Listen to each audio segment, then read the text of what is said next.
Hello everyone, this is Billwin. I thought I'd make a new video, and this is a short one, on the new game mode in Warzone, which is duos.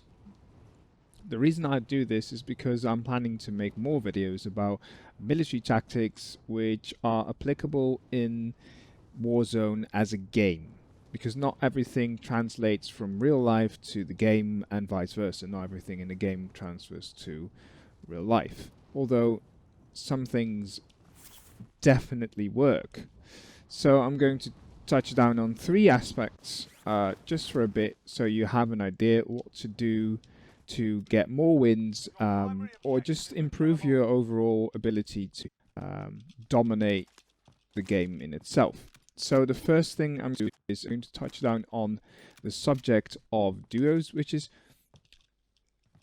in the game, the whole thing, you have a number of players. If you have quads, it's going to be a certain amount of players to be divided to groups of 4, and those groups of 4 are going to be based on how many there are. So you can imagine that the amount of groups are going to be less than the amount of groups there are going to be in duos, because smaller groups, which means more groups. That means that, and this is tip number 1, slow down. You don't have to rush around try and get kills. If you want to do that, then go ahead. If you're really good and you're perfect with aiming, then go ahead and get all the kills and dominate the whole match. But there are a few reasons why this is, I wouldn't say dangerous, but it's not very tactical. The first reason is because you're in a small team, you're going to be 50% of that team. When you're dead, your other teammate just lost its other half, which is 50%. So everything you do and get punished for is going to be a punishment for the whole team. This is true in larger teams, but in duos this is going to be very more prominent, and will have an effect, a major effect on your team and your chance to win. Because if you're down or your teammate is down and you get caught in a very big fight, the chance of you getting out of there is very slim. If you've played duos, you'll probably have noticed that if your teammate is downed or you're downed, the chances of you getting out of that fight alive are very slim. And that's okay, because it's a game, of course, but if you want to increase your chances, slow down. Because everything you do, all the risks you take are going to be reflected on your team, right? So slow down, take it easy. If you're going to go into a building, like I'm here right now, then think about the consequences. If there's a team of 2 in there, that's fine, you can take them out. If they're not that savvy, you can take them out, you can clear the building. Is if you do that and you engage the fight, the chances that some other team might hear you and sneak up on you and do a third party, and if they do that while you're recovering from your fight with the people inside of this building, then you probably have a problem. If you do that a lot, especially in a very dense zone, it's going to be very interesting. So slow down. The second thing is roles. And not roles as in role play, but more as in what is your responsibility in the game. I'm missing there. So what I mean by that is, in a team, especially in the military, everyone has their own responsibility. They even have their own guns, they even have their own speciality. But when you're together, it's good to have a certain set of responsibility. You don't have to, of course, because it's still a game, but it helps if you have a certain amount of structure, standard operating procedures. We call those things in the military, they call it SOPs. So if you're used to doing certain tasks or certain maneuvers or certain moves, then you can get used to it and you don't have to think about it, which makes it easier to operate. If the person you're playing with often does the same thing, then it will get much easier too, because you don't have to think about your task, you just have to do your job. So what do I mean by that? Well, first you have a thing like when you go into a building, the man in front is called a point man, or the person walking in front is called a point man. It's the first person to enter, probably the first person to get shot at, but also the first person to notice, like me now, to notice a enemy. So what you do is, as point man, you scan your immediate environment and you communicate what you see to the person behind you. Now, the person behind you can be busy with other stuff, because they, of course, can look at the same angle or range as the point man, but that might be a bit of a double task. So what the person behind that, the number 2, is he or she can take a look around, make sure no one's following you, get a more eagle-eyed view of the whole situation, while the point man makes sure that the front is clear. What the second person can also do is, if you have a heartbeat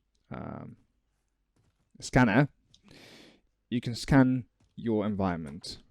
If the point man is taking charge of the defense and the attack at the same time, you have the chance to take a look at your is doing that, then he is dividing his attention to 2 things. He's watching and he's watching his scanner. The problem with that thing is, if you get contact, the chances of you responding quicker than your opponent are slim. So it's more important the person in front does what he should do. Let's take a look. So those are the roles. Another role is your firing range. So if you're walking together, say we're going this way, we're going to move alongside the ring, it's helpful to take your firing sector. So for example, I'm pointing that way, I'm using the right side of the circle's line and about 20 to 30% to the left. So that means that anyone coming from the right or slightly to the left is in my aiming range. It's easy to snap on them because about 30% is this. It's easy to snap on. It doesn't take a lot of information to look at. Now the other person, you can do 2 things. You can join on the 30% that you stop looking. So for example, I'm looking that there's 30% and the other person is going to be slightly behind you and is going to join you from that 30% and add 30%. This is extremely powerful when you both walk in a certain direction. The only problem with that is if you move, you're not watching your back. And if you don't watch your back, the chances of people coming up to you from the back, shooting there, there's always a chance, right? And what they say in the military is, don't take chances. Assumptions are the mother of ups. So if you take a chance, you might get away with it. You might not. If you don't, you've lost the game. So that's 3. So that's roles. Now the last one is going to be communicate. I'm going to dedicate a whole video on this, maybe several, but communication is the most important thing in any team-based activity. You need to know what you're doing and not get distracted. You need to know what you're doing, and you need to communicate that to your partner, because if you're both focused on one thing, the chances of you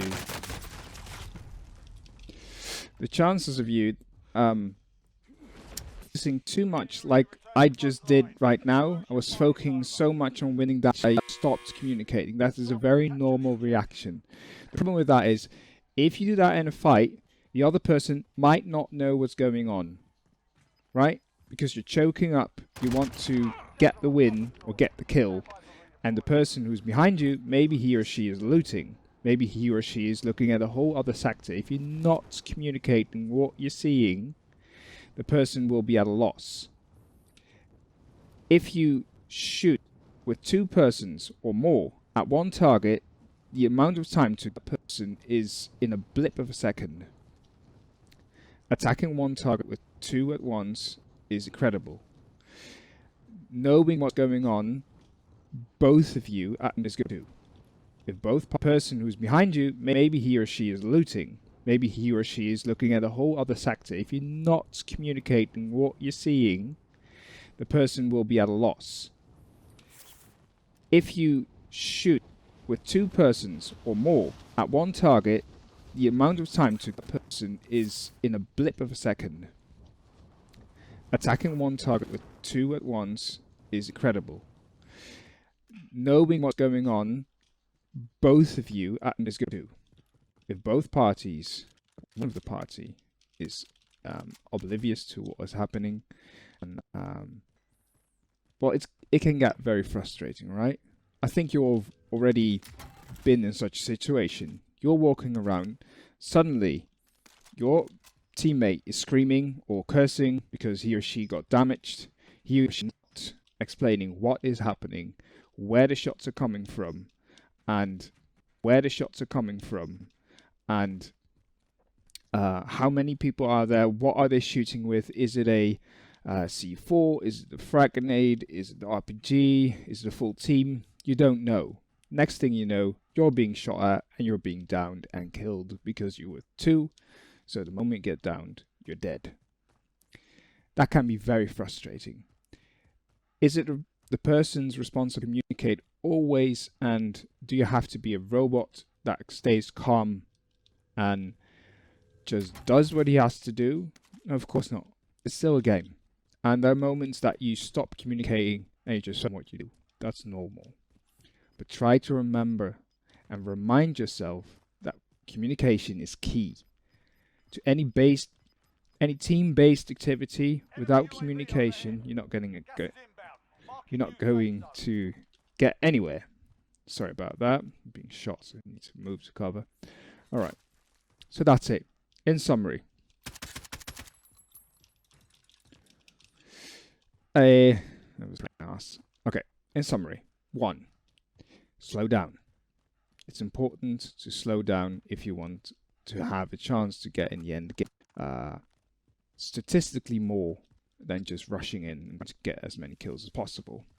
2, assume roles. Get used to what kind of role you're playing in your duo. And 3, communicate with your partner. If you're in a big team, communication is still key. But if something happens, you have so many at once that your whole team is probably going to know that something is happening somewhere in your immediate surroundings. If you're with 2, the less information you have, so it's even more important to communicate what you see, where you see it. The enemy took that one. We'll be back to finish the job. All right. Talking and doing this is not too good, but I hope you had something useful to take from this video. Make sure to, if you learned something or you have an additional question, drop it down. I'll make more videos. These are 3 tips that you absolutely have to try out, see how it works, and good luck.